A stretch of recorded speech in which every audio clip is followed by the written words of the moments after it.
Florida's lieutenant governor is now facing a call to resign after losing his election lawsuit against James Fishback. Both are running for governor, but polling well behind Myron Donalds in the GOP primary.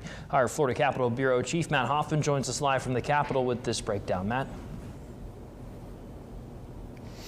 Yeah, guys, that's right. This is really a tit for tat between the current second and third place challengers. And a political science professor we spoke with said it's really a missed opportunity to start talking about the future instead of the past.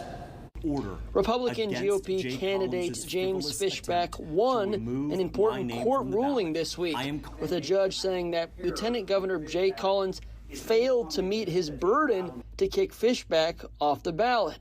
And so Fishback, in return, called on Collins to resign his office on Tuesday. I am calling on Jay Collins to resign from the lieutenant governorship effective immediately. Jay, I respect your service to this country, 23 years in the United States Army. Thank you for that. But I have to be honest with you. You wasted the court's time. Fishback took particular aim at Collins' use of Florida's matching funds program. Under that program, a candidate for governor can receive taxpayer dollars to partially fund their campaign if they themselves raise at least $150,000 and limit self-serving loans. This was not about election integrity.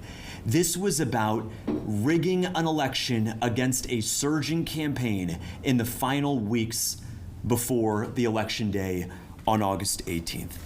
A spokesperson for the Collins campaign said they didn't have a response at the time, but an advisor posted on social media that the lieutenant governor would not resign and that it was Fishback who violated mortgage laws by claiming 2 primary homes. He missed a golden opportunity to say, look, I won a major battle here, and here's what I've got planned for Florida.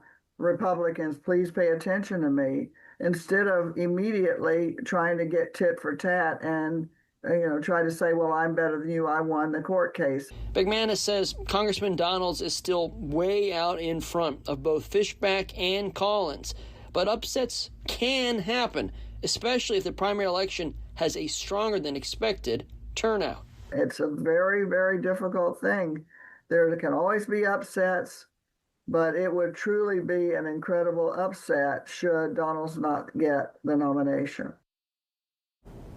Now, Election Day, of course, scheduled for August 18th, as you heard there. This is the primary election meant to narrow the field before the November general election. That's when we're all familiar with, when many people will head to the polls. For now, Florida's Capitol, I'm Matt Hoffman, WCTV Eyewitness News. All right, Matt, we'll see what the voters decide. Thank you.